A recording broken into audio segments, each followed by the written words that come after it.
Si jagoan yang lagi naik daun itu terbangun di ranjang, dan dari setelan kulit hitam di ranjang sebelahnya, kamu sudah tahu korban pertama sudah tumbang. Dia bangun dengan posisi aneh. Wow, kenapa aku di hotel? Kenapa aku tidak di ranjangku? Dia menoleh ke samping. Wah, siapa gadis liar dan hebat ini? Apa malamku juga liar? Tiba-tiba seorang bernama Xiao Jia menelepon ponselnya. Dan dia cepat ingat bahwa ini adalah gadis yang menolaknya saat dia masih mahasiswa baru. Dan gadis itu ada di sana. Hei, kenapa kamu diam saja? Kamu pikir kamu keren, ya? Apa kamu tidak marah? Aku akan menghabisimu. Si protagonis benar-benar bingung. Ada apa dengan gadis gila ini? Dia sudah memblokirku di WhatsApp. Jadi kenapa dia berbicara seolah-olah mereka masih pacaran? Dia memutuskan untuk melihat ponselnya. Dan segera melihat bahwa tanggalnya sudah lewat.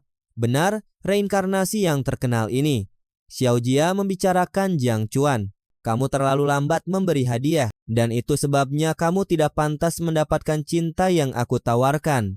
Sekarang menghilang karena kamu membuat situasi ini aneh. Si protagonis hampir bergabung dengan kelompok botak, menjambak rambutnya karena marah. Dia pikir dia mencintainya dan mereka akan bersama selamanya. Namun sekarang kembali ke adegan itu, dia menerima pesan yang sudah dia duga. Seperti biasa, dia meminta hadiah dengan drama yang sama. Dulu dia dibutakan oleh cinta dan bahkan tidak menghargai dirinya sendiri. Tapi sekarang di kehidupan ini dia akan menghargai dirinya sendiri. Dan dengan itu dia langsung berkata, Xiao Jia, kita putus. Dia bingung dan ingin tahu. Jiang Chuan, apa yang kamu bicarakan sih? Kamu pikir kamu bisa putus denganku? Dia menjawab, apa kamu gila? Aku bisa putus denganmu kapanpun aku mau. Bye. Dia ingin tahu alasannya, mengatakan bahwa ada baiknya dia memberi alasan atau dia akan marah. Si protagonis hanya mengatakan bahwa mereka tidak cocok. Itu saja. Bye. Namun, dia yakin dia akan kembali memohon ampun nanti. Dan sebaiknya jangan menangis di kakinya. Oh wow, si protagonis mengungkapkan bahwa di kehidupan masa lalunya, dia selingkuh 2 kali. Kasihan sekali. Dia benar-benar seorang cuckold. Kemudian protagonis sejati dari cerita itu muncul, sistem yang terkenal itu. Si protagonis mendongak dengan wajah, seperti seseorang yang ditinggalkan di supermarket oleh ayahnya, ingin tahu apa semua ini. Dia bangun untuk melihatnya. Kita melihat bahwa si jagoan berusia 18 tahun dan terlihat 85 tahun. Wow, hidup sudah di-reset, apalagi yang dia butuhkan?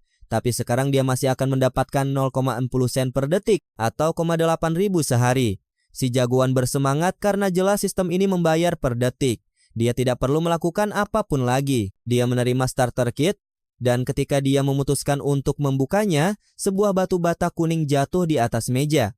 Itu adalah modal awal 10 juta, sebuah mobil, dan kemampuan untuk memindai pertemanan orang. Bagian uangnya agak jelas, tetapi dia tidak mengerti apa arti hal menganalisis ini. Hei seniman, apakah kamu menggunakan semua kemauanmu untuk menyerangku dengan cahaya putih itu? Pergi dari sini, orang tua. Dan si protagonis langsung menguji analisis pertemanan ini.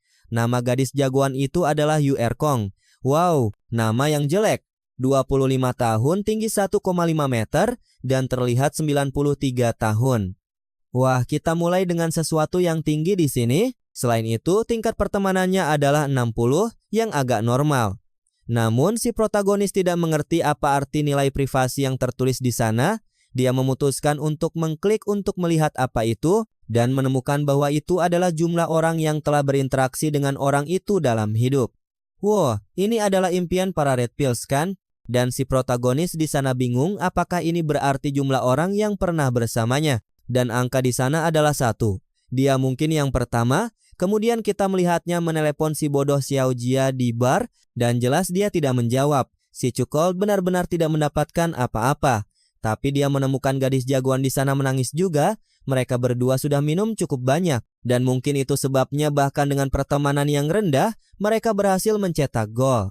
Dalam hal ini, gadis itu bangun dengan bingung dan takut. Jelas kan? Ada seorang psikopat yang menatapnya seperti anjing mengincar ayam di pasar. Dan dia bertanya mengapa dia hanya berdiri di sana seperti orang aneh. Apakah dia menyesali sesuatu atau tersenyum? Dia berbalik dan mengatakan bahwa sebenarnya dia sedang mengingat apa yang terjadi. Dia ingin tahu mengapa dia menghela napas.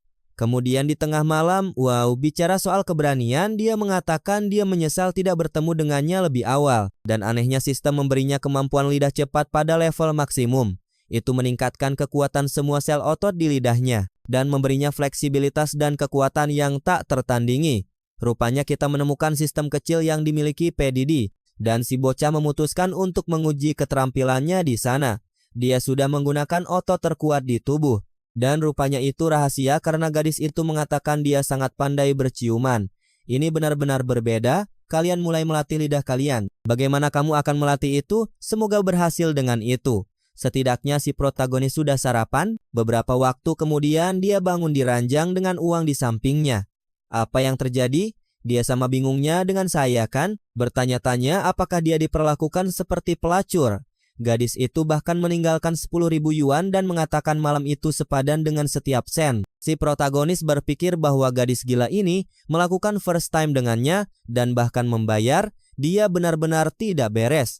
Sayang sekali dia tidak bisa mendapatkan nomornya. Kemudian dia melihat bahwa kartu kritis yang dia menangkan sebelumnya memiliki kesempatan untuk melipat gandakan apa yang dia belanjakan antara 1 hingga 50 kali selama kurang dari 100.000 koin Tiongkok. Yang sama sekali tidak banyak. Si protagonis bagaimanapun bersemangat karena dia dikirim kembali ke masa lalu dengan sistem ini. Dia ingin menjadi seorang taipan di dunia ini. Bagian yang bagus adalah karena dia berada di masa lalu.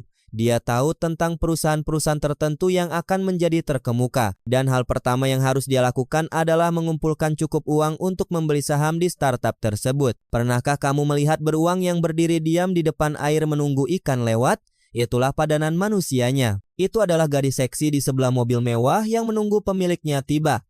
Si protagonis di sana memikirkan real estate menghasilkan uang dan lain-lain. Ketika tiba-tiba si pemburu mengirim ciuman bertanya apakah ini mobil pria tampan itu, si protagonis melihat dan berkata, "Wah, si gila datang." Dia menjawab, "Ya, ada apa?" Gadis itu langsung to the point dan langsung bertanya apakah dia bisa mengantarnya ke suatu tempat yang harus segera dia datangi untuk pulang karena di aplikasi tertulis bahwa pipa dapurnya tersumbat semua.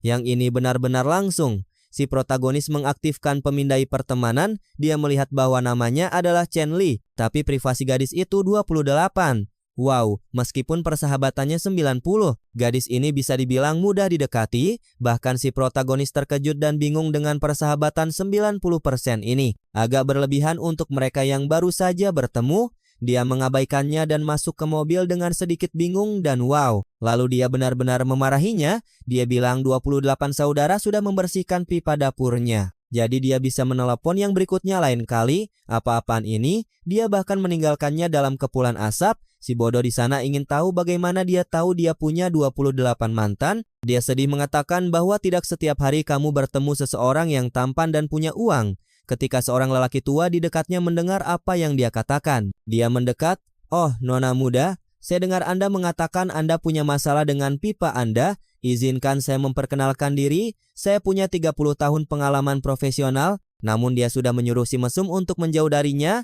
Lelaki tua itu bingung. Wow, oh nona muda, anak laki-laki kecil yang lucu itu tidak akan bisa memperbaiki pipa Anda. Saya bisa menanganinya. Dengan kurang ajar menyuruh si brengsek untuk menjauh bahwa dia mengganggunya sementara orang-orang di sekitar tertawa. Lelaki tua itu tidak mengerti mengapa.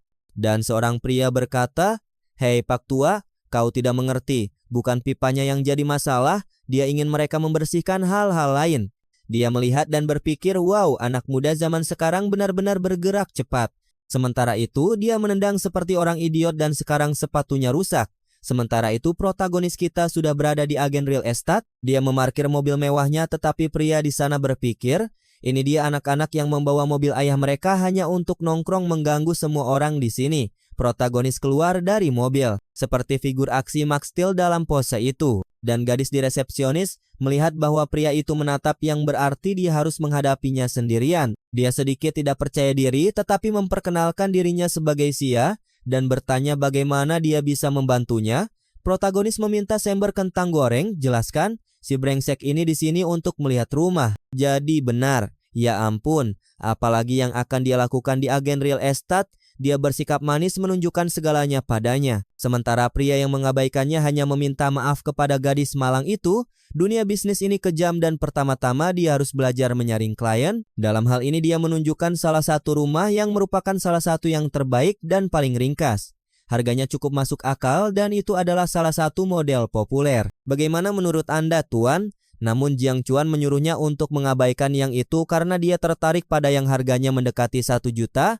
Dia mulai melihat sekeliling mengatakan dia mengerti. Tetapi ingin tahu apakah dia punya preferensi. Dia mengatakan dia menginginkan yang mudah disewakan. Dia tidak ingin apapun yang belum selesai. Dan renovasi rumah yang bagus juga bisa berhasil. Protagonis sudah memperhatikan dari keraguannya bahwa dia tampak agak baru di tempat ini. Meskipun komunikasinya dasar, bagian yang baik adalah dia belum memiliki taktik penjualan sehingga semuanya terasa cukup tulus. Dia berumur 19 tahun, tinggi 1,73 meter dan terlihat 90. Wow, semua orang punya 90 dan 92 di tubuh kan?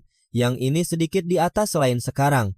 Privasi yang berubah menjadi mitra dari masa lalu adalah 0. Dia kemudian menunjukkan beberapa rumah kecil kepada anak laki-laki semua antara 800.000 hingga 1 juta. Masalah bagi Jiang Chuan adalah dia tahu sistem critical hit tidak aktif di atas 1 juta yang berarti harus tepat di bawah itu. Dia bertanya apakah dia menginginkan opsi lain. Sementara dia mencoba mencari tahu bagaimana dia bisa mendapatkan beberapa yang sedekat mungkin dengan 1 juta. Untuk memastikan critical hit dalam hal ini dia bertanya, apakah mereka dapat menegosiasikan properti yang mendekati 1 juta? Jika dia bisa mengurangi harga masing-masing menjadi 1 juta, dia akan membayar untuk kelimanya sekarang juga. Langsung dan berwarna, dia sedikit terkejut bahwa dia akan membayar semuanya sekaligus. Dan dia menjawab ya, dia membayar sekarang dan akan menyuruhnya mengelola sewa untuk kelimanya.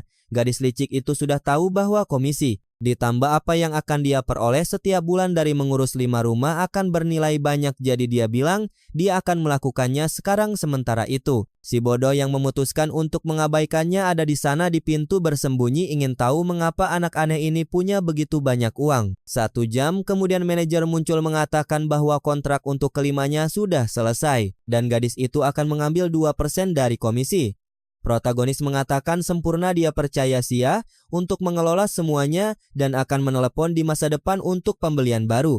Gadis licik itu semua terpikat karena bahkan dengan 2%, dia akan menerima sejumlah uang yang tidak masuk akal. Dalam hal ini critical hit aktif dan jelas dia mendapat banyak 50 kali. 40 kali jika dia membeli yang seharga 800.000 total perbedaan perkalian akan sangat besar. Selain itu dia naik level karena telah menghabiskan sejumlah uang dan sekarang menghasilkan 0,8 UN. Setiap detik protagonis memutuskan bahwa jika sistem akan memberi hadiah seperti ini, dia harus menghabiskan sedikit lebih banyak.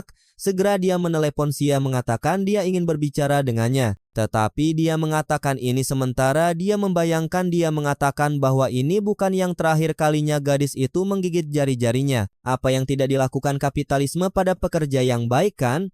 Oh, kasihan dia di sana menderita ilusi mental hanya karena mendapatkan sedikit uang. Namun meski begitu dia ragu-ragu, dia dalam keadaan tabah. Gadis ini dia memberitahu protagonis kita bahwa mungkin malam ini tidak. Mereka harus saling mengenal lebih baik. Dia namun bingung ingin tahu apa yang dia bicarakan. Dia hanya meminta rekening banknya. Dia ingin tahu mengapa dan dia menjawab bahwa dia adalah bintang keberuntungan. Dan dia ingin kesempatan untuk bertemu dengannya lagi lain waktu. Semua ini karena dia menerima 50 kali di sana. Tapi jelas si malang ini berpikir segalanya berbeda. Beberapa menit kemudian dia mengiriminya lagi 35.000 koin Tiongkok. Dan mengirim tarian K-pop dengan tangan di kepalanya. Aku tidak tahu kekacauan macam apa ini. Gadis malang itu membawakannya lebih dari 200 juta. Jadi itu sangat masuk akal. Persahabatan sekarang naik menjadi 85. Dan si garang menunjukkan kode QR. Kepalanya sudah berubah. Sekarang dia siap untuk makan malam kecil malam ini. Dan protagonis melihat foto yang dikirim dari 50 menjadi 80. Jelas dunia ini milik orang kaya. Dia bertukar WhatsApp dan si licik sudah panik sekarang membayangkan dirinya di rumah jagal dan berpikir bahwa mungkin jika hari ini tidak akan secepat itu. Sementara protagonis di sisi lain sudah mengucapkan selamat tinggal, mengatakan mereka akan bertemu lagi. Namun dia terlihat sedikit bingung. Dia pikir dia akan mengundangnya untuk sesuatu, tapi dia hanya di dalam mobil mengatakan hasta luego. Wow, protagonis ada di rumah. Dia memiliki ayah dan ibu. Oh, betapa langkanya dalam cerita-cerita ini. Biasanya mereka sudah meninggal selama 15 tahun. Ibu memotong semangka untuk si bodoh. Dan sang ayah ingin tahu mengapa dia tidak pergi berwisata ke lulusan sekolah. Dia bilang dia ingin mengunjungi Shanghai karena dia berpikir untuk masuk universitas di sana. Wow, ayah itu murah hati. Hanya mengatakan tidak apa-apa. maka dia akan mentransfer uang untuk perjalanan sementara ibu, menyuruhnya untuk tidak memanjakan anak laki-laki seperti itu. Atau dia akan berubah menjadi anak mama dan tidak ada gadis yang menginginkannya. Protagonis berpikir bahwa ini mungkin telah mempengaruhinya di kehidupan masa lalunya, bahwa dia adalah orang bodoh, dia adalah beta. Namun kali ini dia menjamin dia akan mendapatkan menantu perempuan yang baik. Keesokan harinya kita berada di pesawat dan protagonis sedih karena dia membeli kelas ekonomi karena semua kursi sudah terisi. Dia akan memasuki tempat duduknya ketika tiba-tiba dia tidak sengaja menabrak seseorang. Namun seperti biasa dalam cerita-cerita ini ada gadis cantik di mana-mana, jelas dia adalah korban lain. Nama gadis ini adalah Zhao Ying dan protagonis kita menjelaskan bahwa ini adalah tempat duduknya. Dia mengatakan itu kebetulan bahwa dia berada di dekatnya dan kamu berbalik dan wow, putriku ada di popok. Apa itu? Keduanya mengobrol ketika beta yang terkenal muncul. Memanggil gadis cantik dan mengatakan itu adalah suatu kehormatan untuk bepergian bersamanya. Ini akan menjadi perjalanan yang luar biasa. Protagonis telah mengambil kursi dekat jendela, tetapi menyuruh Zhao Ying untuk tetap di sana. Namun beta tidak akan membiarkan ini berlalu. Dia mengatakan adik kecil kursi itu untuk wanita itu. Anda tidak dapat mengubah kursi seperti itu di pesawat. Protagonis bagaimanapun mengatakan mereka bersama dan tidak harus memberinya informasi apapun sementara dia duduk. Tetapi penggemar VTuber tidak berhenti. Dia mengatakan, "Hei Nona, apakah Anda akan pergi ke Shanghai Ayola?" Di udara, dia akan melompat keluar dari pesawat membuka parasut dan mendarat di tempat lain. Dia tidak akan pergi ke Shanghai. Kau brengsek, dia benar-benar mengabaikan beta yang malang. Dan ingin tahu apa yang akan dilakukan Jiang Chuan di Shanghai? Dia pergi untuk bekerja. Dia mengatakan itu bukan sesuatu yang istimewa, hanya perjalanan sederhana. Dia mengatakan itu bagus untuk berlibur. Pria malang itu hanya duduk di sudut mengatakan dia juga menghabiskan 1 tahun di Shanghai dan tahu ada banyak penipu di sana, akan baik baginya untuk berhati-hati agar tidak jatuh ke dalam perangkap hotel. Selain itu dia mengatakan dia menginap di hotel yang sangat bagus yang sudah disiapkan sebelumnya. Dan jika dia mau dia bisa membiarkannya pergi ke sana. Namun jelas Zhao Ying hanya melihat keluar jendela, benar-benar mengabaikannya dalam hal ini. Jiang Chuan mengatakan, "Teman, Anda bisa santai. Oke, saya sudah menyewa taksi di sana, dia bersama saya jadi Anda tidak perlu khawatir." Tetapi Jiang Chuan tidak berhenti di situ. Dia sekarang melihat kesempatan untuk mempermalukan anak kita dan ingin tahu di hotel mana dia menginap. Protagonis mengatakan itu di tempat bernama Amanyang Yun. Segera anak itu ketakutan. Tampaknya itu adalah resor yang sangat mahal. Untuk dipesan segera pria itu mengatakan itu aneh. Jika dia berada di hotel yang begitu bagus, mengapa dia datang dengan pesawat ini di kelas ekonomi? Dia tinggal di tempat itu juga dan biasanya mereka tidak menjemputmu di bandara. Protagonis mengatakan dia mendapat villa di sana. Dan pria itu tampak sedikit terkejut. Zhao Ying tahu bahwa harganya sekitar 80.000 per malam. Dia tidak menyangka dia akan sekaya itu.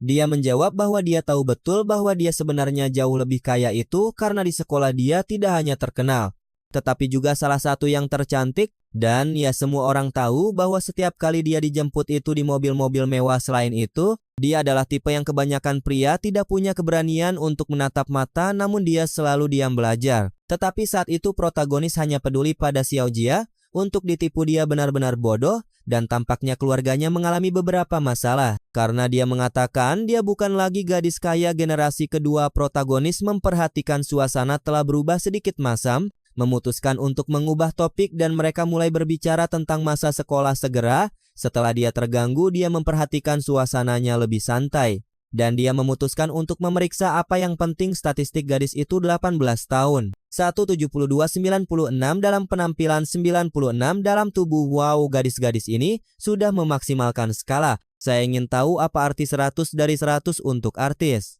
Dan apa yang membuat protagonis terkesan adalah bahwa dia sudah memiliki 75 dalam persahabatan. Mungkin dia mengawasinya di sekolah dan dia tidak tahu. Itu agak aneh. Anak laki-laki tiba di bandara ketika tiba-tiba, "Wow, gadis, kamu datang untuk menerimanya dengan pakaian itu. Saya pikir kamu mengenakan pakaian profesi yang salah. Tapi oke, dia ada di sana untuk menerimanya hari ini. Dia akan menjadi sopir pribadinya." Protagonis mengatakan bahwa Hotel Amanyang Yun sangat profesional. Saya melihat profesionalisme mereka. Jadi anak itu ingin tahu di mana Zhao Ying akan menginap. Dan dia bilang dia di rumah temannya yang arahnya berlawanan. Jadi dia akan naik taksi saja. Tapi dia bilang tidak boleh. menyuruhnya masuk taksi dan mereka akan mengantarnya ke sana. Sementara itu, Jung Chong bersembunyi di sana dengan marah, mengatakan bahwa wanita cantik ini tidak pantas menderita di tangan bajingan seperti itu. Beberapa saat kemudian, mereka tiba di tempat Zhao Ying akan menginap dan dia meminta kontak anak itu. Dia menyuruhnya untuk tidak melupakan janji itu dan kemudian memindai kode tersebut. Rupanya Jiang Chuan sedang mengintai untuk menemukan momen untuk mempermalukan anak itu. Tapi sekarang dia sudah meninggalkannya di sana, tidak banyak lagi yang bisa dia lakukan. Setengah jam kemudian, protagonis kita berada di rumahnya, berpikir bahwa itu benar-benar pilihan yang sempurna. Dia memutuskan untuk mandi, ketika tiba-tiba si galak datang membantu. Bingung, dia bertanya apakah pelayanannya sudah selesai. Dia berbalik, menyuruhnya untuk bangun dan menjalani hidup. Dia hanya di sana untuk mencuci punggungnya. Dia masih merasa itu agak aneh. Dia akan mengatakan itu tidak benar-benar diperlukan, tapi dia dengan sarung tangan kecilnya terus menyuruhnya untuk mendekat, bahwa ini adalah bagian dari perawatan. Si berandal itu sudah duduk di sana, berpikir itu sangat nyaman, belum lagi penampilannya sangat bagus. Jika ada layanan khusus, dia tidak akan pernah mengeluh. Imajinasi menjadi liar, dia sudah membayangkan dia menawarkan yang disebut layanan tambahan. Dia bertanya mengapa dia terlihat seperti terbakar, apakah suhu airnya terlalu tinggi. Sementara dia hanya ingin mengerti bagaimana dia tetap tenang dalam situasi ini. Dia menyuruhnya untuk berbagi sedikit tentang rutinitasnya untuk membantunya rileks, dan dia mengatakan bahwa malam ini akan ada resepsi untuk acara VIP dan ingin tahu apakah dia ingin berpartisipasi. Dia bertanya apa alasannya, dan dia mengatakan bahwa beberapa anggota Platinum melelang beberapa perhiasan. Dia ingin tahu apakah ada pakaian khusus, dan dia bilang tidak, pergi saja ke sana, tidak perlu terlalu mewah. Pada saat itu kita melihatnya tiba bersama anak itu, dan mengatakan bahwa dia berada di desa Titanium, jadi mereka harus menghormati anak itu. Dia mengucapkan selamat tinggal kepada anak itu, menyuruhnya untuk menikmati dirinya sendiri dan pergi. Wah, mereka benar-benar tidak menjatuhkan korban, kita bahkan tidak tahu namanya. Tidak ada persahabatan, apa itu? Beritahu kami saat berjalan di koridor NPC, dia melihat banyak orang di sana berbicara tentang 5 juta, 4 juta, lelang sedang berlangsung, Rolex emas, semua orang bersemangat berteriak, membuat tawaran dan protagonis yang datang dari masa depan tahu bahwa harganya akan naik banyak. Jadi dia masuk dan mengajukan tawaran 15,5 juta, namun kerumunan tidak akan melepaskannya dengan mudah. Orang lain menaikkannya menjadi 16, 17, 18. Orang-orang terkesan bahwa anak berusia 35 tahun itu benar-benar datang dengan agresif. Orang tua itu memukul palu 3 kali pada 18 juta dan dengan itu terjual. Pada saat itu beberapa orang aneh muncul, memperkenalkan diri sebagai Wang Jian dan Qin Fen. Protagonis merasa agak curiga. Apa yang diinginkan anak-anak kaya dari Shanghai ini darinya?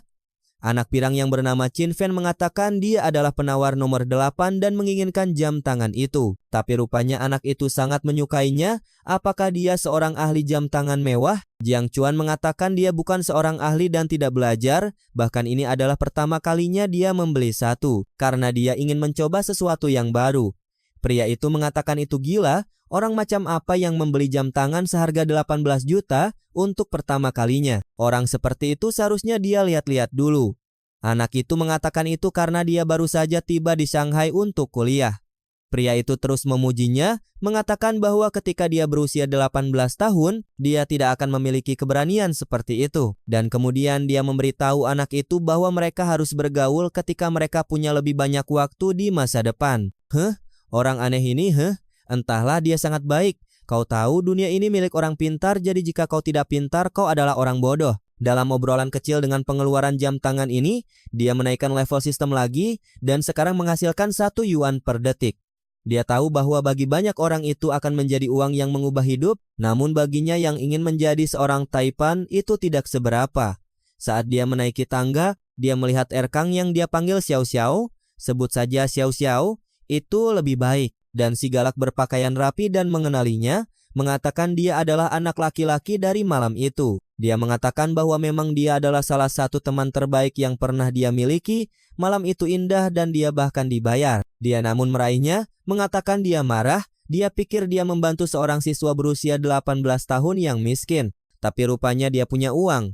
Namun si galak sekarang menyerang. melingkarkan lengannya di punggungnya dan mengatakan dia benar-benar seorang siswa. Dia membutuhkan pelajaran baru dan menyewa sebuah villa di daerah ini.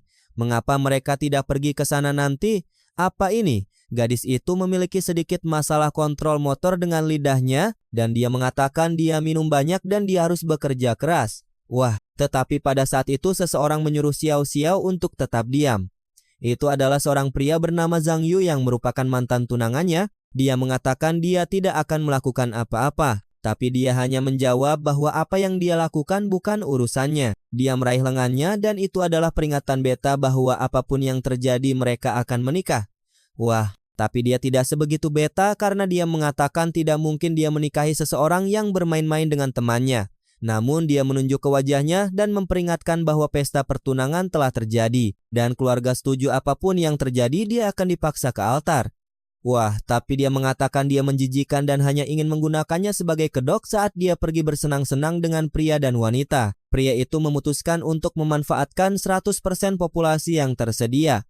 Pada titik itu, sistem memberikan dua pilihan kepada anak itu. Dia bisa pergi dan menerima kostum Ninja Turtle, atau dia bisa menampar pria ini 2 kali, mendapatkan 3 kali peningkatan fisik dan kartu nasib buruk. Jiang Chuanchan mengatakan dia tidak akan menjadi pengecut dalam kehidupan ini. Ketika sistem mengatakan bahwa peningkatan ini dapat meningkatkan hal-hal seperti kecepatan, kekuatan, dan kemampuan pemulihan, dia langsung menampar pria itu. Bahkan memanen aura dengan mengatakan bahwa pria itu kehilangan semua haknya karena telah mengkhianatinya. Jadi sebaiknya dia pergi dari sana dan memberinya tamparan lagi. Ada apa protagonis? Apa kau akan menginjak tengkorak pria itu? Santai saja, kau bisa ditangkap, Bung. Di sini dia juga mendapatkan 10% lebih banyak persahabatan dengan gadis galak itu. Sementara itu, staf hotel lainnya tiba untuk membawa anak laki-laki yang babak belur itu. Dia menelepon polisi karena dia diserang, tetapi pihak hotel tidak ingin menelepon polisi. Terlalu banyak orang kaya di sini yang hanya akan mengganggu semua orang. Lebih baik anak sialan ini diam saja. Xiao Xiao menyuruh anak kita untuk tidak khawatir. Jika dia menelepon polisi, dia akan mengatakan bahwa bajingan ini mengganggunya dan memprovokasinya, dan itulah mengapa dia melakukan ini. Si bodoh itu bagaimanapun ada di tengah. Aku akan menelepon polisi, mereka akan memeriksa kamera dan semua orang di sini akan membayar. Apa ini? Tapi di latar belakang, ada seorang pria memegang parang mengatakan bahwa istrinya bermain-main dengan seseorang. Oh, sial. Sebaiknya biarkan dia masuk karena dia akan menghabisi semua orang sekarang. Zhang Yu tergeletak di tanah memohon untuk diampuni. Dan wow, sudah ada yang menjilat lehernya. Di sini protagonis menerima 2 pilihan. Pilihan 1 adalah melarikan diri dengan Xiao Xiao dan mendapatkan uang tunai 300, tidak ada yang istimewa. Pilihan 2 adalah menghentikan penjahat, mendapatkan 5 poin penampilan dan juga kemampuan untuk menjadi pengukur payudara rupanya. Ini benar-benar sistem gigolo di mana dia hanya mendapatkan keterampilan yang berhubungan dengan membuat gadis-gadis lebih bahagia. Satu-satunya alasan protagonis tidak ingin menghentikan kejahatan itu adalah karena dia akan menyelamatkan Zhang Yu itu. Namun yang lebih penting adalah keterampilan ini yang akan segera dia butuhkan. Dia mengaktifkan kartu peningkatan yang dia dapatkan dari menampar anak itu. Karena dia perlu menghentikan pencuri, dia memutuskan untuk mengerahkan segalanya ke dalam kekuatan dan langsung merasakan otot-ototnya sangat kuat. Saat pria itu mendekat, dia mengantisipasi dan memberinya 1 pukulan tepat di mulut, mengirim pria itu menabrak dinding. Baik Xiao Xiao dan si beta malang ada di sana terkesan, ingin tahu bagaimana dia melakukan itu. Semua orang di pesta ingin tahu siapa orang hebat itu yang mengalahkan pria ini dalam 1 pukulan. Petugas polisi bahkan berterima kasih kepada anak kita, mengatakan dia benar-benar pahlawan. Jika bukan karena dia terlibat, situasinya bisa jadi jauh lebih buruk. Namun, jelas bahwa Zhang Yu ingin lebih menderita dalam hidup ini kan? Dia datang untuk melaporkan kepada polisi bahwa pria ini memukulnya, dia memiliki kecenderungan kekerasan dan tidak boleh ditipu. Namun petugas itu menoleh ke orang-orang bertanya apakah ini benar. Dan saat itu juga gadis galak datang untuk menghancurkan hidup si pengecut untuk selamanya. Dia mengatakan bahwa ini tidak benar, bahwa pria ini ingin menipunya, memaksakan pernikahan, masalah keluarga. Petugas itu seperti, wow, aku mengerti. Sementara itu, protagonis menyadari dia benar-benar menjelaskan seluruh cerita dan berterima kasih padanya, mengatakan dia tidak akan pernah membiarkan Zhang Yu melakukan apapun terhadapnya lagi. Kemudian petugas itu memperingatkan bahwa mereka tidak ada di sana untuk membahas situasi emosional. Krisis telah teratasi, mereka pergi. Zhang Yu ingin bersikeras sementara protagonis menyadari bajingan ini benar-benar tidak menyerah dan tidak memiliki penyesalan. Dia ingin memeriksa kamera lalu dia melihat hal tentang kartu nasi buruk itu. Oh sial, dia melemparkan nasi buruk pada orang-orang. Saat itu teleponnya berdering dan mereka memberitahunya bahwa tampaknya seseorang berhasil menarik 200.000 dari rekening banknya. Dia langsung terkejut dan mengatakan itu bukan dia. Kemanapun uang itu pergi seharusnya dipulihkan. Di sini seorang wanita datang berlari berteriak putus asa, mengatakan bahwa seseorang pergi untuk memanuver mobilnya dan menabrak pohon. Apa ini? Kartu sial itu benar-benar kejam. Anak itu bergegas keluar dengan panik untuk melihat apa yang terjadi. Xiao Xiao menganggapnya sebagai kebetulan yang luar biasa. Sementara protagonis mengatakan kepadanya bahwa orang-orang kejam selalu menderita dalam hidup ini. Aku akan mengatakan bahwa orang jujur juga menderita, dunia ini tidak adil. Temanku sayangnya, hanya karena kau pergi ke kamar itu dengan pantat berbentuk bulan itu, kau pikir semua orang memiliki kehidupan yang baik ini, sialan. Dan di sini dia datang kan? Dia mengatakan bahwa kakak perempuannya harus memeriksa untuk melihat apakah dia terluka dalam pertarungan ini. Dan kemudian dia bertanya apakah dia keberatan, kau tahu bahwa dia memiliki tunangan seperti itu. Protagonis mengatakan tidak, dia hanya terkejut bahwa pria itu benar-benar bertingkah seperti ini. Dia menjelaskan bahwa kakeknya sangat sakit dan untuk menemukan kedamaian, dia tidak punya pilihan selain menikahi pria ini karena keluarganya punya uang. Namun, itu adalah ketika dia mengetahui bahwa pria ini juga menyukai pria dan terlibat dengan temannya. Protagonis mengatakan kepadanya untuk tidak khawatir bahwa dia tidak perlu menderita lagi. Dia merasa luar biasa bahwa dia benar-benar tidak peduli tentang hubungan ini. Ah, mengapa menurutmu dia tidak peduli?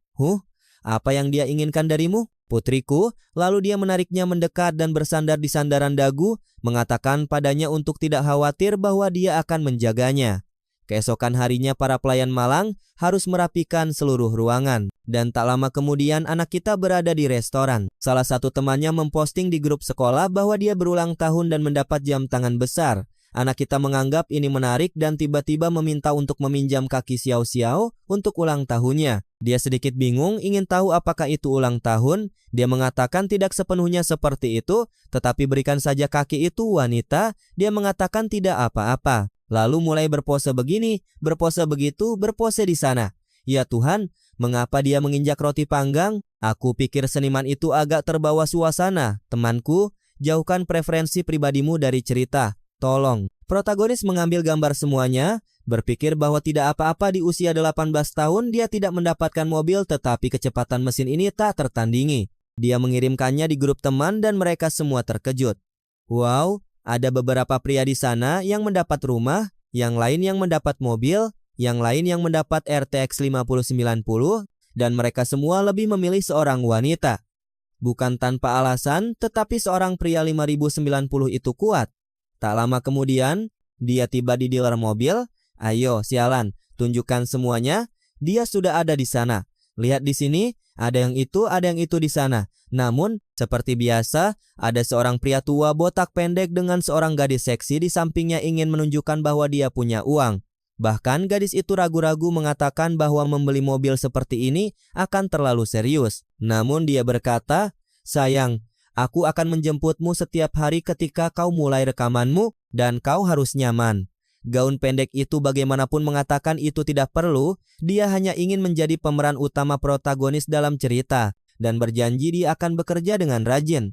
Seluruh diskusi ini sedang berlangsung sementara protagonis tiba. Mendengarkan semua yang dia kenali, dia adalah Suan yang garang yang dalam beberapa tahun akan menjadi salah satu dewi hiburan. Rupanya itu hiburan yang aneh ya. Karena dia menjadi terkenal karena serangkaian foto di tepi kolam renang. Little Bird's Nest ada di sana mengatakan dia bisa memilih mobil manapun yang dia inginkan dan kemudian mereka akan pergi minum-minum. Namun gadis itu sepertinya ingin melarikan diri dari pria tua itu, mengatakan dia ada pertemuan dengan perusahaan dan harus pergi. Namun pria dengan gaya Vegeta memperingatkannya bahwa sebaiknya dia ikut dengannya. Jika tidak, investasi padanya tidak akan dilakukan dan dia harus tahu bahwa jika dia tidak menerima, dia akan tetap dicoret dari daftar industri. Wah, tapi gadis ini tangguh. Dia mengatakan bahwa tidak peduli apa yang dikatakan Tuan Huang, dia tidak akan menyerah dan dia bisa melakukan apapun yang dia inginkan. Wah, itu langka ya. Dia melawan paman botak itu. Sang protagonis bahkan mengaktifkan misi kecil di sana. Dia jelas harus mengeluarkannya dari situasi itu dan membuatnya menandatangani kontrak. Dengan itu dia akan menerima hal-hal khusus. Sang protagonis tahu bahwa cara termudah adalah agar dia menyadari bahwa dia mampu secara finansial. Dalam hal itu dia meminta untuk melihat kondisi untuk membeli LA Ferrari. Itu pasti LA Ferrari. Itu hanya bisa benar. Wanita itu mengatakan itu adalah model terbatas. Dia harus melalui beberapa tes sebelum menjadi VIP. Hanya untuk bisa membelinya, dia bertanya apakah dia tidak memenuhi syarat. Dia mengatakan bahwa jika dia benar-benar menginginkannya, itu tidak mustahil. Dia bertanya apa kondisinya. Dan dia mengatakan bahwa daftar tunggunya cukup panjang. Kebanyakan orang tidak ingin meninggalkan uang mereka di sana. Jadi terkadang ada beberapa tempat yang bisa diambil alih. Dia mengatakan tidak apa-apa. Dia ada di sana untuk membeli langsung. Gadis itu terbelalak, pria tua itu terkejut. Sementara yang disebut Suan sudah tertarik. Bahkan bos Huang yang suka bermain orang kaya tidak akan memiliki keberanian seperti itu. Wanita itu mencoba menjelaskan bahwa dia pasti tidak memahami nilainya. Itu 50 juta yuan, sekitar 7 juta. Namun dia hanya mengatakan bahwa ini adalah jumlah yang dapat diterima. Tiba-tiba Chin Fan itu muncul lagi mengatakan dia mendengar seseorang akan membeli lotre dan datang untuk melihat siapa itu. Dia tidak membayangkan itu adalah pria kita. Sang protagonis adalah pencipta aura dunia uang kan? Dia adalah Sun Jinwon kartu kredit. Dia dengan santai mengatakan, ya, saya tiba di Shanghai kemarin. Saya tidak punya mobil jadi saya datang untuk membeli satu di sini dengan santai. Chin Fan sedikit bingung, bung, dengan santai. Jelas sekali kamu pamer. Pria berdasi itu bertanya pada Chin apakah dia temannya, sehingga dia mengatakan dia bertemu Jiang Chuan kemarin. Dia membeli jam tangan 18 juta. Sungguh dia bisa percaya bahwa dia punya uang. Pria tua itu melihat dia memakai jam tangan besar di lengannya, yakin bahwa setidaknya dia punya uang tunai. Dia sudah berterima kasih kepada anak itu karena telah memilih mereka dan mengatakan bahwa dengan jam tangan seperti itu di lengannya, uang pasti bukan masalah. Sementara pria tua itu melihat ke samping dan yang disebut Suan sudah gelisah. Dia belum pernah melihat generasi kedua orang kaya menghabiskan begitu banyak uang dengan begitu santai. Vin yakin anak itu menghabiskan begitu banyak. Dia pasti memiliki ratusan juta atau bahkan lebih. Dalam hal itu, pria botak itu berkata, "Hei, berhenti menatap anak itu di sana, pergi tanda tangani kontrak itu, aku akan membelikanmu mobil, kamu akan bahagia." Namun dia terus menolak, mengatakan dia ada pertemuan tertentu yang harus dihadiri. Tetapi kemudian pria tua itu keluar dengan marah, mengatakan dia lelah mengobrol dengannya. Dia lebih baik bersiap untuk masuk daftar hitam semua perusahaan. Sebelum dia bisa bereaksi, seseorang memanggilnya entah dari mana. Itu protagonis kan? Mengatakan dia mendengar percakapan tentang investasi yang dia lewatkan itu. Dia tidak perlu khawatir jika pria tua itu tidak berinvestasi. Dia akan kasihan sekali, dia sedikit bingung kan. Dia bahkan tidak tahu siapa pria itu. Aku akan takut setidaknya dia yakin bahwa secara finansial pria ini dapat menyaingi Presiden Huang. Di sisi lain dia sama sekali tidak mau tidur dengan siapapun. Gadis Malang itu mengatakan itu.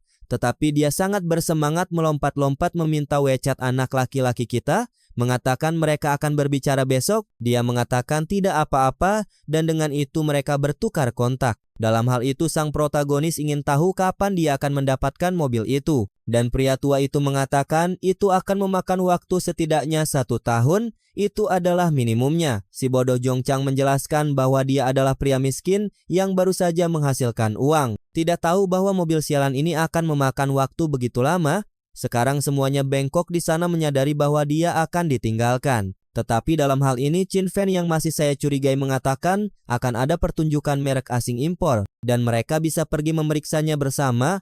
Adegan itu bagaimanapun beralih ke restoran Renhe malam itu. Chow datang dengan berpakaian seperti hadiah Natal. "Gadis, mengapa kamu mengenakan begitu banyak pakaian acak? Kamu terlihat seperti boneka RPG." Dia membawanya ke meja dan secara teori itu adalah makanan termahal yang tersedia. Namun, pria tangguh itu mengatakan bahwa satu-satunya hal yang ingin dia makan ada di sana. Dia meminta istirahat dan tiba-tiba memberinya ciuman di pipi. Tetapi pada saat itu Zhang Chen menunjukkan keberaniannya. Dia duduk dan segera berbicara tentang wanita lain. Ingin tahu apakah dia mengenal Suan ini, dia memberitahu Xiao Xiao bahwa dia adalah seorang seniman yang bekerja di perusahaan yang sama dengannya. Tetapi kebetulan apakah dia menyukainya? Sang protagonis mengatakan bukan itu masalahnya. Dia hanya melihat potensi pada gadis itu. Apa pendapatnya tentang dia? Xiao Xiao akhirnya terlihat lebih imut dari sudut pandang yang lebih konservatif, mengatakan bahwa perusahaan tidak terlalu memperhatikan, tetapi dia memiliki kesempatan yang baik untuk berkembang. Oh wow, dan dia bahkan memberitahu anak laki-laki kita bahwa dia tidak perlu menyembunyikannya. Jika dia menyukainya, dia bahkan bisa membantu, dia tidak keberatan, dia bagaimanapun dengan lembut menyuruhnya untuk berhenti bersikap bodoh. Selain itu, dia ingin memperlakukannya dengan baik. Xiao Xiao ingin tahu apakah dia ingin berinvestasi pada wanita ini?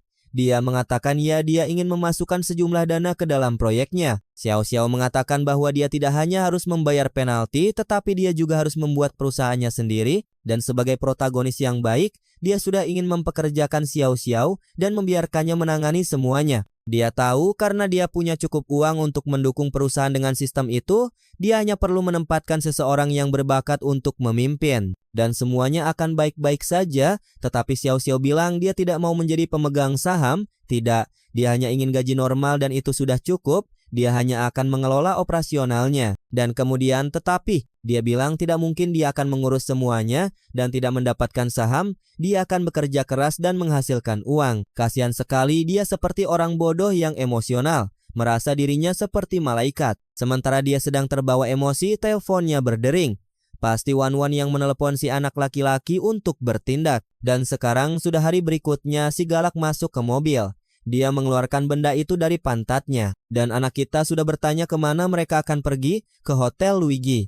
Dan kita tiba di restoran, dia bertanya cerita seperti apa yang akan mereka buat. Jika itu sesuatu yang besar, dia bilang itu drama yang luar biasa. Total investasinya 5 juta. Namun sang protagonis sepertinya tidak terlalu tertarik. 5 juta tidak akan cukup untuk membuat sesuatu yang luar biasa zaman sekarang. Dia menjelaskan bahwa ini produksi kecil dan biaya harus ditekan. Lagi pula yang paling penting adalah ceritanya. Dia bertanya apakah dia ingin melihat naskahnya, tetapi dia bilang tidak. Dia hanya di sana untuk membahas investasi. Dia merasa aneh bahwa dia bahkan tidak ingin melihat naskah ceritanya. Tetapi dia hanya bilang dia tertarik untuk berinvestasi sekarang. Namun dia punya satu syarat, dia harus menandatangani kontrak eksklusivitas dengan perusahaannya. Dia bilang itu tidak masuk akal. Dia masih artis mediocre dan dia harus membayar penaltinya. Sang protagonis bilang itu bukan masalah. Tetapi Suan sudah berpikir benar bahwa yang dia inginkan adalah sesuatu yang lain. Dia bukan gadis polos dan bodoh di dunia ini dan tahu betul bahwa dia ingin membunuh 2 burung dengan 1 batu. Dia mendapatkan seorang aktris dan teman di malam hari. Namun dia menggelengkan kepalanya berkata tidak mungkin. Dia tetap setia selama bertahun-tahun dan dia tidak akan kehilangan itu sekarang. Dia ingin tahu perusahaan hiburan apa yang dia punya. Dia bilang dia belum membuatnya, tetapi sebentar lagi akan siap. Lagi pula, dia berbicara dengan Xiao Xiao yang mengungkapkan bahwa dia tidak terlalu dihargai di tempat dia bekerja. Sekarang si licik tersenyum lebar, ingin tahu apa persyaratan khususnya. Persahabatan ada di angka 50. Sang protagonis tahu bahwa 50 pada dasarnya sama dengan orang asing. Jika dia meminta apa yang dia punya terbaik, dia mungkin setuju, tetapi itu bukan karena dia mau, yang baginya tidak menyenangkan. Jadi dia bilang bahwa jika dia seorang artis di perusahaannya, dia tidak akan memintanya untuk melakukan kontak yang tidak pantas. Tiba-tiba gadis itu sudah sangat bersemangat dengan persahabatan yang meningkat. Dia ingin tahu apakah dia bisa memanggilnya bos. Dia bilang bos terlalu berlebihan dan menyuruhnya memanggilnya kakak. Percakapan berlanjut dan dia menyelesaikan misi merekrutnya dan dengan itu menerima 20% saham dari perusahaan investasi bernama Heng Shang. Sistem mengatakan dia melakukan semua ini secara legal dan jika dia mau, dia bahkan bisa memeriksa file-filenya. Si gila masih berpikir bahwa setidaknya sekarang dia punya cara untuk menjelaskan kepada ayahnya bagaimana dia bisa begitu kaya. Aku rasa menunjukkan dokumen tentang apa yang kamu beli tidak menjelaskan banyak hal. Tapi tidak apa-apa. Namun dia menelepon ayahnya, menceritakan sedikit cerita, benar bahwa dia berinvestasi di perusahaan ini. Itu tumbuh dan sekarang dia akan mendapatkan penghasilan bulanan lebih dari 600 ribunya. Ada di sana dengan hula hoop, menyuruh orang tua itu bersiap-siap karena putranya akan melampauinya. Sementara itu, sang protagonis sudah ingin tahu apakah mereka menginginkan hadiah kecil yang akan diambil untuk keduanya. Namun, sekarang sedang tren dalam cerita keluarga untuk bersikap baik dan mereka tidak meminta apapun. Dalam hal ini, sang protagonis mengajak Swan keluar. Lalu dia bilang dia akan pergi kemanapun sugar daddy itu mau. Dia bilang dia hanya akan melihat-lihat beberapa barang dan dengan itu mereka berada di toko jam tangan. Motonya adalah tidak ada yang membeli jam tangan mewah, kamu hanya menyimpannya untuk generasi berikutnya. Wah, si kaya bodoh sekali. Anak kita tiba di sana. Seperti biasa, akan ada seorang pria tua dengan gadis hotline di sisinya yang akan menyampaikan keinginan itu. Sepertinya seseorang mengenali Nona Swan yang mengatakan dia menemani seorang teman yang datang untuk melihat-lihat jam tangan. Namun teman dengan ikat kepala hijau berpikir dia bodoh. Ada banyak pria tampan di industri hiburan. Dia seharusnya tidak membuang waktu dengan pria seperti itu, tetapi lebih baik bertemu dengan pria kaya. Ya ampun, nak, stokingmu robek, putriku. Jelas situasi keuanganmu tidak bagus. Si gila, gadis itu punya 78 teman dari masa lalu. Ada apa? Pejuang? Bekerja lembur selain hanya 20% persahabatan dengan anak kita.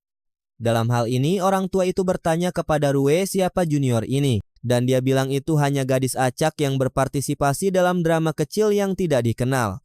Namun pria itu memperkenalkan dirinya sebagai Wang Hai dan mengatakan dia adalah investor di industri film. Dan jika dia tertarik, dia hanya perlu mengambil kartunya. Swan tahu bahwa gadis di latar belakang adalah seorang aktris jauh di bawahnya. Namun dia melakukannya dengan baik di industri ini karena dia menggunakan bagian tubuhnya yang lain untuk melakukan pekerjaan akting ini. Dia hanya berterima kasih atas kartunya untuk menghindari percakapan dan pergi. Sementara itu, penjaga toko ingin tahu jam tangan seperti apa yang dicari anak kita. Sang protagonis ada di toko untuk membeli jam tangan untuk ibunya, dan pria itu menawarkan satu seharga 380.000 yang menurutnya murah, yang setidaknya setengah juta. Rue hanya mendengarkan dari samping, ingin tahu orang seperti apa yang mengatakan bahwa satu seharga 380.000 itu murah. Sementara itu, Swan ada di samping hanya menertawakan penderitaan si bodoh yang mencoba mempermalukannya. Sang protagonis bertanya apakah Swan menginginkan jam tangan, tetapi dia bilang tidak. Dia tidak punya uang untuk membeli.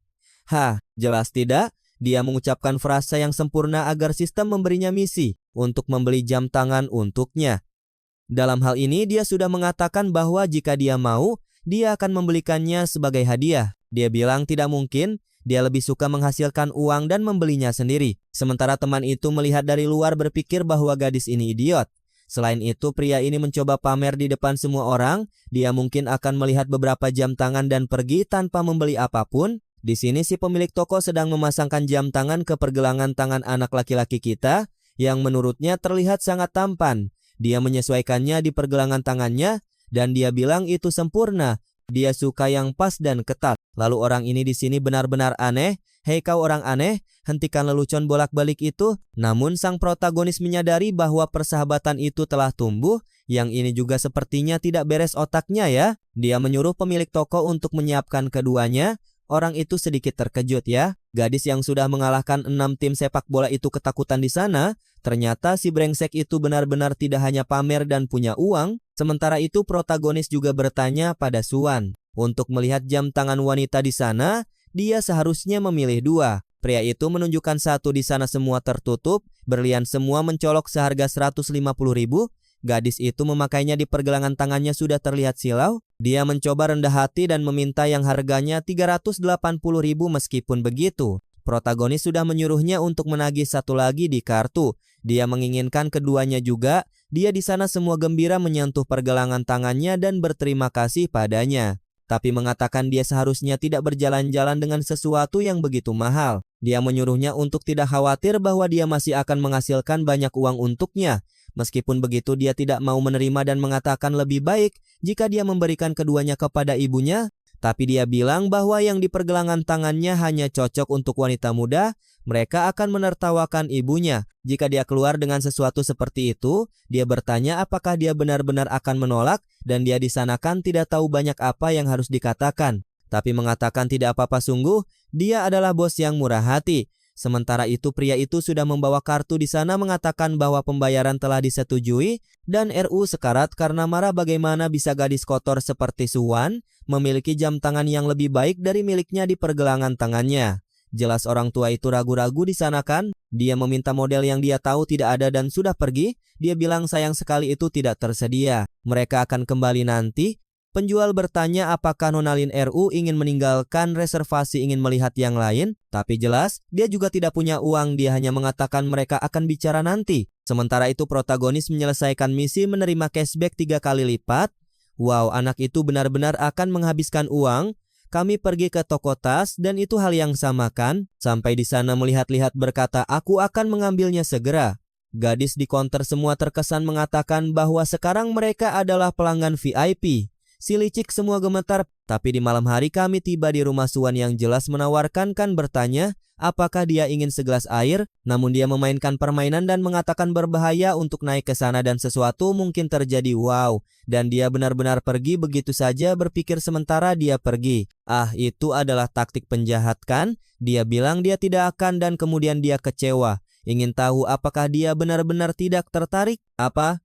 Ini gadisku posisi apa? Yang kau bayangkan ya Tuhan sang seniman, ayolah tenang di sana. Sobat, ini bukan lantai gym. Apa kau pikir kau berada di Olimpiade? Tiba di rumah pelayan ada di sana menunggu anak laki-laki kita kan yang selalu ada di sana berenang. Sementara dia memegang handuk seperti orang bodoh. Dia terkesan karena selama bertahun-tahun dia bekerja di sana, sangat jarang seseorang mengambil kamar VIP itu selama lebih dari 2 hari.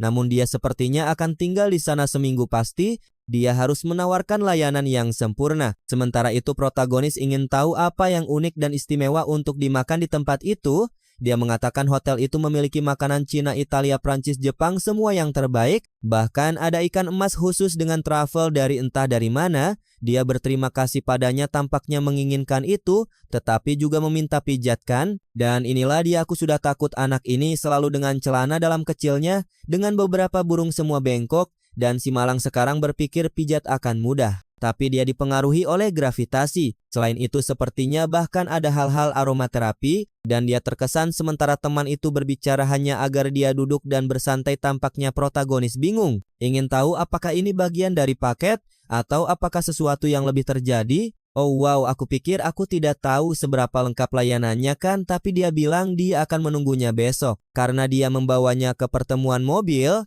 aku benar-benar berpikir itu sesuatu yang normal, karena dia di sana berpikir dia membiarkan imajinasinya terlalu jauh. Keesokan harinya kita berada di beberapa acara mobil, dan demi Tuhan, protagonis kita mengenakan gaya paling mengerikan yang pernah kulihat seseorang kenakan dasi yang mengerikan itu. Dan tampaknya pria Chin Fan ini si pirang bodoh dengan protagonis tidak muncul pada menit terakhir. Namun bukan berarti dia membutuhkan pria itu untuk menghabiskan uang. Jadi dia akan memeriksa semuanya. Satu-satunya masalah adalah bahwa mobil-mobil itu agak di bawah ekspektasinya. Yang paling mahal sejauh ini adalah 2,2 juta. Tetapi kemudian dia melihat kerumunan berkumpul di sekitar mobil dan memutuskan untuk melihatnya. Namun ketika dia sampai di sana, apa yang sebenarnya menarik perhatian adalah Zhao Ying. Gadis itu dari pesawat tunggu, bukankah dia gadis polos di kelas yang fokus pada studinya? Apa yang dia lakukan di sana gadis? Dan jelas ada seorang SIM di sana kan ingin tahu kapan shiftnya berakhir, mengatakan mereka akan mengajaknya kencan. Tetapi teman di sebelahnya menyuruhnya untuk tidak meneleponnya karena dia pikir dia terlalu baik untuk semua orang di sana. Zhao Ying agak tidak yakin bagaimana merespons. Sementara protagonis muncul, itu teman-temannya dari sekolah. Dan dia ingin tahu pertemuan sekolah apa ini yang tidak ada yang mengundangnya ke salah satu pria. Mengatakan dia tidak berpikir dia akan datang. Dan protagonis bertanya apakah dia tidak seharusnya muncul. Sungguh salah satu dari mereka berpikir bahwa mereka sengaja menggunakan kelompok lain. Jadi dia tidak akan tahu. Jadi apa yang dia lakukan di sana? Orang-orang itu menyisih berbisik tentang dia. Sementara para gadis ingin tahu apa yang terjadi belum lama sejak mereka terakhir bertemu. Tapi dia sudah terlihat lebih tampan. Apakah dia datang ke Shanghai untuk operasi? Si malang menyebutkan rambut hijau dan mengatakan anak itu terlihat lebih baik. Tapi tetap tidak cocok dengannya. Jiang Chuan tertawa dan hanya bertanyakan apa yang semua orang lakukan di sana. Apakah mereka datang untuk membeli mobil? Gadis berbaju badut itu bilang tidak mungkin, seolah mereka punya uang untuk itu. Mereka baru saja bertemu teman di pintu dan datang untuk mengambil beberapa foto. Ini karena mereka tahu bahwa Zhao Ying yang adalah teman sekelas ada di sana jadi semua orang jadi tertarik. Kemudian sang protagonis melihat sesuatu yang mengesankan. Temannya yang baru lulus sudah punya 30 teman dari masa lalu, apalagi jumlah pertemanannya 90, berarti akan mudah. Teman dengan rambut ungu hanya punya 2 teman di masa lalu dan jumlah pertemanannya 75.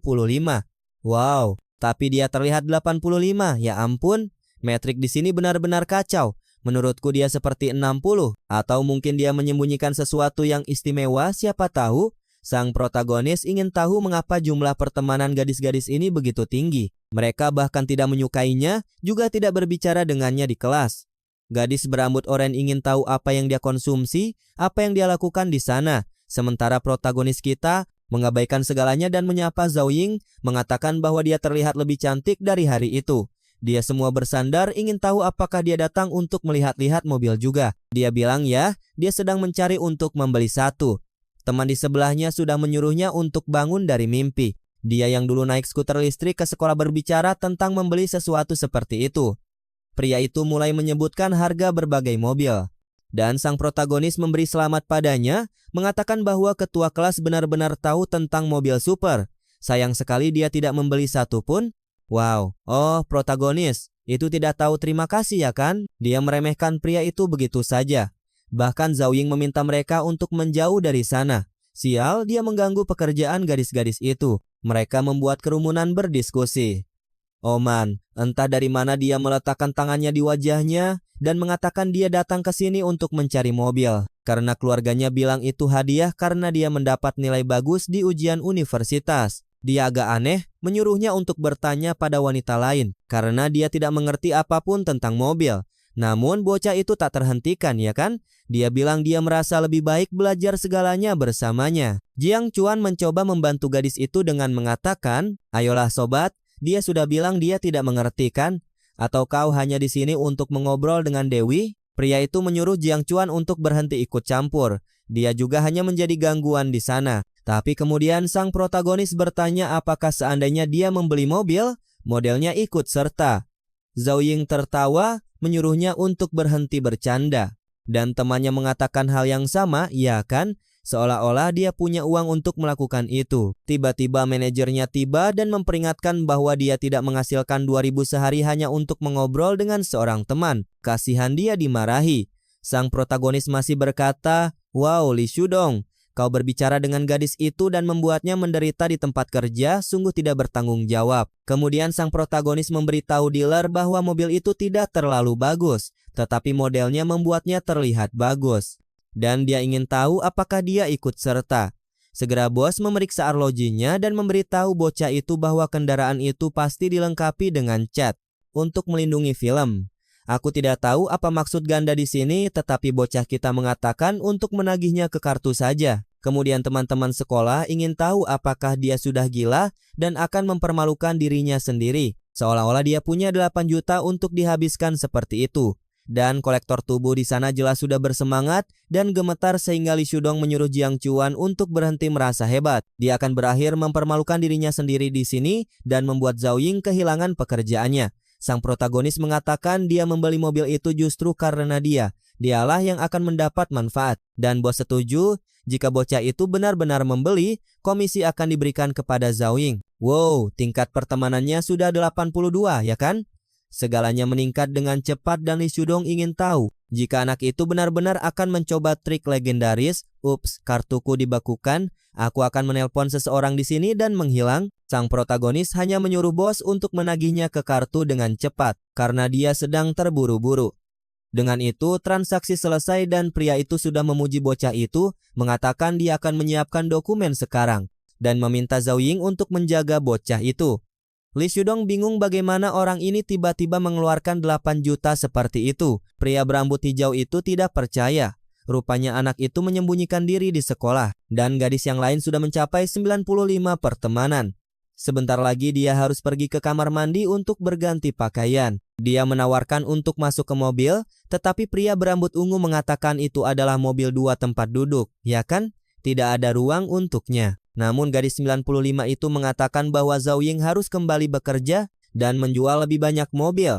Sang protagonis mencoba memahami mengapa persahabatannya dengan gadis ini terus meningkat. Dia benar-benar aneh. Dan dalam hal itu dia mengambil kesempatan untuk menyenggolnya, mengatakan bahwa hanya Zhao Ying yang akan terlihat bagus di mobil itu. Kemudian gadis itu berkomentar bahwa dia mendengar sang protagonis putus dengan Xiao Jia. Rupanya Zhao Ying yang mencurinya.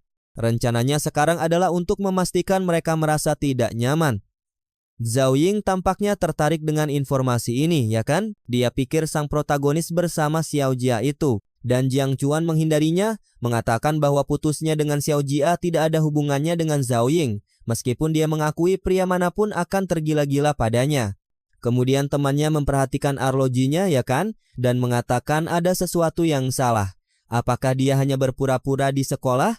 Sang protagonis mengatakan dia menjalani kehidupan yang tenang, tetapi sekarang dia menyelesaikan sekolah, orang tuanya memutuskan untuk memberinya hadiah, dan dia tidak bisa menolak. Kemudian Li Shudong memberitahu kelompok itu bahwa lebih baik bagi mereka untuk pergi, ya kan? Tidak ada lagi yang bisa dilihat di sana. Namun gadis nakal itu bersikeras, ya kan? Pada 95 mengundangnya untuk makan malam nanti. Sang protagonis menolak dan mengatakan mereka bisa bicara nanti ketika dia berada di Hongcheng. Dia menjadi sangat bersemangat mengatakan dia punya nomornya dan hanya perlu menelepon. Rupanya itu adalah kota tempat dia dulu tinggal, ya kan? Yang mungkin seharusnya tidak pernah dia kembali. Wow, sang protagonis menyuruh Zhao Ying untuk kembali bekerja, bahwa dia akan melihat-lihat. Dia berterima kasih padanya sementara dia memintanya untuk tidak terlalu sopan karena mereka masih teman sekelas. Tiba-tiba dia melewati mobil merah dan gadis yang lain datang dengan tertarik ingin menjual juga. Bagaimana bisa? Bocah itu sudah membayangkan dirinya di dalam bersama Xiao Xiao. Dia benar-benar aneh pria ini juga. Aku bilang dia memiliki jiwa yang aneh. Wanita itu menjelaskan bahwa harganya di sana adalah 9,5 juta. Tetapi dia mulai mencoba menggunakan taktik penjualan dengan mengatakan dia akan mendapatkan perawatan selama bertahun-tahun, entah berapa lama. Tetapi dia hanya menyuruhnya untuk menagih ke kartu saja. Dia ingin upacara penyerahan, mungkin akan mengirimkannya ke Xiao Xiao dengan cara yang luar biasa. Wanita itu mengatakan itu hal yang paling kecil, tentu saja dia bisa memilih semua yang dia inginkan, dan pengirimannya akan persis seperti yang dia rencanakan. Sementara keduanya berbicara, tiba-tiba ada seorang gadis melakukan siaran langsung kecil di dalam mobil. Dia mengatakan sesuatu yang berkilau dalam warna merah itu benar-benar memancarkan pesona feminin, dan bertanya apakah ada bro di siaran langsung yang tertarik untuk membeli ini. Para pria di siaran langsung mengatakan mobil itu tidak terlalu cantik, tetapi dia bersikeras bahwa setiap gadis yang mendapatkan ini akan jatuh cinta. Tiba-tiba dia memasukkan anak laki-laki kita ke dalam siarannya, mengatakan mereka bisa mempercayainya, orang ini membelinya dan pasti akan sukses. Jika mereka memberikan 3.000 suka, dia akan melakukan wawancara dengannya, dan dia akan berbagi apa yang dia pikirkan tentang mobil itu. Wah, namun penjual kemudian datang untuk bertanya, apakah dia di sana untuk membeli atau hanya mengganggu. Kasihan dia dimarahi dan jadi bingung. Aku hanya datang untuk melihat-lihat, ada apa? Penjual kemudian memintanya untuk tidak terlalu dekat, atau membuktikan bahwa dia memiliki dana yang cukup untuk membeli mobil itu. Gadis itu sedikit bingung, mengatakan dia melihat anak ini masuk ke mobil dan semuanya. Dan gadis itu menjelaskan bahwa dia membelinya. Itu sebabnya di siaran langsung orang-orang Malang itu semua merasa kasihan dengan riasan badutnya. Sementara Zhao Ying di sana berpikir dia tidak percaya protagonis benar-benar menghabiskan 20 juta seperti itu. Tiba-tiba 2 jam kemudian protagonis kita meregangkan tubuh. Akhirnya semua surat-surat ditandatangani dan pria itu menyerahkan kunci. Sistem bahkan sudah memilih plat nomornya. Pria itu tiba di sana mengantarkan plat nomor, itu dipasang dan bahkan penjualnya sedikit bingung. Terkejut bahwa plat nomor itu masih memiliki inisial JC, Jiang Chuan Cheng.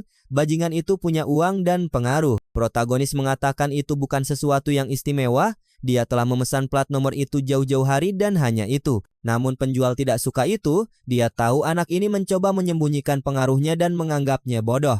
Tetapi dia menjawab bahwa itu sangat menakjubkan bahwa dia merencanakannya sebelumnya. Kemudian anak itu dalam posisi yang aneh memanggil protagonis dan mengatakan semuanya sudah siap. Sementara bos masih mencoba memahami siapa anak ini, keluarga mana dia berasal. Beberapa menit kemudian Joe tiba di sana. Berterima kasih kepada anak laki-laki kita untuk hari ini. Karena mereka bertemu secara kebetulan dia pulang kerja, bagaimana kalau makan malam? Dia hendak menerima ketika tiba-tiba dia mendapat telepon. Itu teman berambut hijau mengatakan dia dicampakkan. Dan jika dia tidak datang berbicara dengannya sekarang dan menjaganya, dia akan melompat ke sungai sekarang dan mati. Protagonis sedikit bingung, tiba-tiba orang gila ini menelepon. Sial, dia rendah hati dengan temannya juga. Dia mengatakan mereka akan mengadakan pertemuan itu untuk minum dan makan sesuatu nanti. Dia harus membantu seorang teman. Dia sedikit malu mengatakan tidak apa-apa. Dia selalu berpikir pria berambut hijau menyukai seseorang bernama Suya. Beberapa waktu kemudian protagonis tiba di bar dan bertanya apakah bajingan itu masih ingin melompat ke sungai. Bung, suruh dia diam dan duduk agar mereka bisa berbicara. Kemudian dia berkata, aku tahu bahwa aku adalah seorang sim. Bisakah kau percaya itu? Aku merasa sangat buruk, dia selalu memerintahku tetapi aku pikir dia menyukaiku. Namun begitu Lee Sudong memberinya perhatian, dia mencampakkanku. Protagonis menyuruhnya untuk menjelaskan apa yang terjadi dan dia mengatakan dia mengikuti mereka berdua. Kemudian melihat mereka berciuman dan melakukan banyak hal yang menghancurkan hatinya. Ya Tuhan, tidak ada yang tersisa untuk beta. Protagonis mengatakan, mereka bahkan belum memulai apapun dengan benar. Mengapa hatinya sangat hancur? Pria itu terus menangis. Tetapi protagonis mengatakan lebih baik jika dia tidak mendekat. Aku pikir itu gadis yang sudah ada sejak tahun 95. Itu karena Lee Sudong yang malang akan tertular penyakit. Wow, protagonis bertindak terlalu jauh dengan itu. Teman itu menyuruhnya untuk menjelaskan. Dan anak laki-laki kita mengungkapkan bahwa tampaknya hidupnya berantakan. Semua yang akan dia katakan kepada temannya adalah bahwa dia telah menyingkirkan bom. Teman itu mengatakan dia mengerti, berterima kasih padanya atas kenyamanan dan mereka bersulang.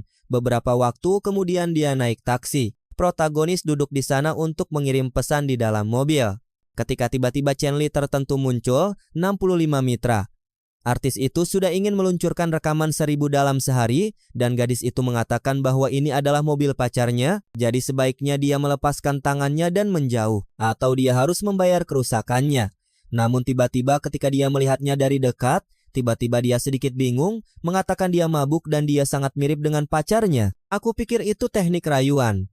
Protagonis namun memberinya waktu yang sulit mengatakan bahwa dia di sisi lain tidak terlihat seperti pacarnya sama sekali. Wow, tetapi gadis ini dalam keputusasaan sehingga aku pikir dia ingin mencuri ginjalnya. Itu pasti. Tiba-tiba dia mengatakan dia bermain PUBG dan tahu 10 cara berbeda untuk memenangkan permainan. Kebetulan apakah dia ingin bermain pertandingan dengannya? Protagonis tampaknya tidak terlalu tertarik, hanya mengatakan dia lebih suka Honor of Kings. Pasti beberapa permainan lain dengan itu. Streamer tiba bertanya apakah dia yang meminta seseorang untuk mengemudi. Dia mengatakan ya, kenapa kapitalisme mereka tidak berhasil? Dia mengatakan dia bekerja sebagai streamer, tetapi di waktu luangnya dia melakukan Uber untuk mendapatkan sedikit uang tambahan. Dan itu bahkan bukan Uber, itu seperti pengemudi yang ditunjuk, dia hanya mengendarai mobilmu untukmu, dan saat itu dia ada di sana, memberitahu siaran langsung bahwa dia terkesan, tidak pernah membayangkan dia akan menemukan Ferrari SF90 di sana, sudah meregangkan tubuh melemparkan dirinya ke kap mobil. Sementara gadis PUBG yang aneh itu mengatakan dia juga tahu cara mengemudi dengan sangat baik. Protagonis namun mengatakan dia tidak menyukai apapun yang gratis dalam hidup ini. Biasanya mengarah pada komplikasi. Namun apa yang ingin dia ketahui adalah, apakah streamer kapitalisme bekerja keras? Kau tahu aku merasa kasihan padanya? Jika dia benar-benar tahu cara mengendarai supercar dan dia mengatakan kepadanya untuk tidak khawatir bahwa dia pernah memiliki blog ulasan otomotif dan telah mengendarai beberapa mobil sport. Bung, gadis ini memberikan segalanya untuk bertahan hidup, seseorang bantu orang malang ini. Dan itu dia, 0 pasangan di masa lalu, sudah pasti si protagonis akan menjadi gila. Namanya Chow Ying-yin, sudah di dalam mobil. Dia bertanya apakah dia boleh melakukan siaran langsung dan si protagonis bilang tidak masalah, tapi apakah dia benar-benar bekerja seperti ini setiap hari? Dia menjelaskan bahwa dia tidak selalu melakukan siaran langsung, tapi biasanya dia bolak-balik mengemudi. Dia sudah mengatur mobil untuk merekam dirinya, mulai mempercepat. Si protagonis lalu melihat bahwa namanya di siaran langsung adalah Chow Ying-yin, dan dia berpikir sangat mengesankan bahwa dia punya 0 pasangan di masa lalu. Siapapun yang melihat akan berpikir dia tipe yang mudah, dan dia melihat bahwa di siaran langsungnya, donatur terbesar hanya menyumbang 300, dan itu menyedihkan. Dia lalu bertanya, benar kan? Kamu di sana dengan lebih dari 10.000 penonton dan tidak ada yang menyumbang. Sekarang dijelaskan mengapa kamu harus bekerja dan mengemudi, kan? Akan lebih mudah bagimu untuk hanya fokus mengemudi karena siaran langsung ini tidak menghasilkan apa-apa. Wah, tapi kemudian dia ingin mengejek gadis malang itu, berkata, kamu bangkrut, tidak menghasilkan uang sama sekali. Wah, kamu gagal sebagai wanita, bahkan tidak menggunakan tubuhmu untuk menghasilkan uang. Apa yang bisa dilakukan gadis malang itu? Dia bilang dia tidak pandai mendapatkan donasi. Menurutku kamu mempertaruhkan segalanya yang kamu punya di sana. Tapi oke, rupanya menarik penonton yang lemah dalam hal uang. Kita mempercepat, kita sampai di rumah, dia mengembalikan kunci dan cowok kita bilang dia benar-benar ahli dalam mengemudi, semuanya sangat nyaman dan tenang, dan dia hanya berterima kasih padanya, meminta ulasan yang bagus. Selain itu, dia ingin tahu jenis siaran langsung apa yang dia suka tonton. Dia bilang dia hanya menonton yang bagus-bagus, dan dia bertanya apakah dia termasuk yang bagus. Jika iya, mungkin dia bisa menunjukkan sedikit dukungan untuk gadis malang ini, memberinya sedikit dorongan dalam peringkatnya. Dia menjawab bahwa dia tidak tahu apakah dia punya banyak uang di akunnya. Dia bagaimanapun mengatakan bahwa jika dia mau, dia bisa mengundangnya minum. Wah, bukankah dia nol dan menawarkan dirinya seperti itu? Apa yang terjadi di sini? Si protagonis sepertinya mengerti bahwa dia sedang menciptakan. Seperti drama dalam hidupnya, mungkin ingin dia membayar tagihan dan membuat beberapa donasi dan akan pergi tanpa melakukan apapun, tapi baginya dia berjalan seperti domba ke kandang harimau, dan dia sudah bertanya air jenis apa yang dia sukai. Dia ingat bahwa ini terdengar seperti percakapan normal dari jenis cerita tertentu dan membayangkan hal-hal aneh di sana, kan? Jelas dia akan menjadi tipe yang menyukai video ini. Anak-anak, kita selesai. Ada lagi orang yang menghambur-hamburkan uang. Suka video ini yang membantu Momoro membuat konten yang lebih menarik untuk pemirsanya. Aktifkan lonceng kecil yang nakal dan aku keluar.